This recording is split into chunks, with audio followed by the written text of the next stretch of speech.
కొంతమంది పురుషులు పెళ్లైన కొన్ని రోజులకే మరో స్త్రీని చూస్తుంటారు. పరాయి స్త్రీలను ఇష్టపడుతుండడం గమనిస్తాం. ఇంకొందరైతే వారితో శారీరక సంబంధం పెట్టుకోవాలని ప్రయత్నిస్తుంటారు. అయితే తమ భర్త మరో స్త్రీతో చనువుగా ఉండటం భార్యలలో అసహనం, ఆందోళన కలిగించే విషయం. కానీ పురుషులు అలా ప్రవర్తించడానికి గల కారణమేంటో ఎప్పుడైనా ఆలోచించారా? దీనికి గల కారణాలను చాణక్య నీతిలో చెప్పబడ్డాయి. చాణక్య నీతిలో జీవితంలోని అనేక అంశాల గురించి సూత్రాలున్నాయి. మతం, ధనం, కర్మ, మోక్షం, కుటుంబ జీవితం, సంబంధాలు మొదలుకొని దేశం వరకు చాణక్యుడు పుస్తకాల్ని రచించాడు. చాణక్యుడు ప్రకారం భర్త తన భార్యకు దూరం కావడానికి గల కారణాలేంటో తెలుసుకుందాం. పురుషులు, మహిళలు ఒకరినొకరు ఆకర్షించుకోవడం సహజం. కానీ అది ఎప్పుడైతే సంబంధాన్ని చెడగొడుతుందో అప్పుడు వివాహ జీవితం ప్రమాదంలో పడుతుంది.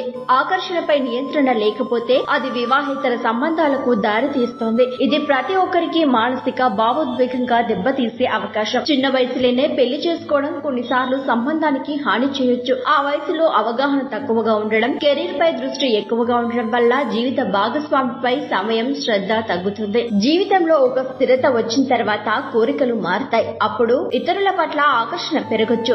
భార్యాభర్తల మధ్య శారీరక సంబంధాలు సంతృప్తికరంగా లేకపోతే ఆ బంధంలో ఆకర్షణ తగ్గిపోతుంది. ఇది కూడా వైవాహిక జీవితానికి భంగాన్ని కలిగిస్తుంది. ఇలాంటి సమస్యలున్నప్పుడు ఒకరితో ఒకరు కూర్చుని చక్కగా మాట్లాడుకుంటే పరిష్కారం కంటే ఎక్కువగా స్వాంతన దొరుకుతుంది. కొంతమంది వివాహేతర సంబంధాలను సరైనవిగా భావించినా దానివల్ల భార్యాభర్తల మధ్య నమ్మకం, బంధం దెబ్బతింటుంది. ఒకరి పట్ల మరొకరు నిజాయితీగా ఉండడం అవసరం. అలా లేకపోతే సంబంధం చెడిపోతుంది.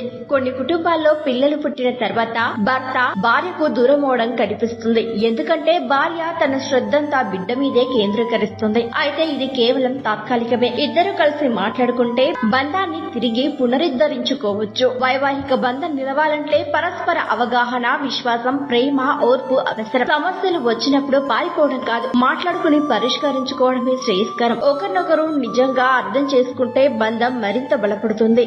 మరిన్ని ట్రెండింగ్ వీడియోల కోసం న్యూస్ 18 తెలుగు యూట్యూబ్ ఛానల్ ను సబ్స్క్రైబ్ చేసుకోండి.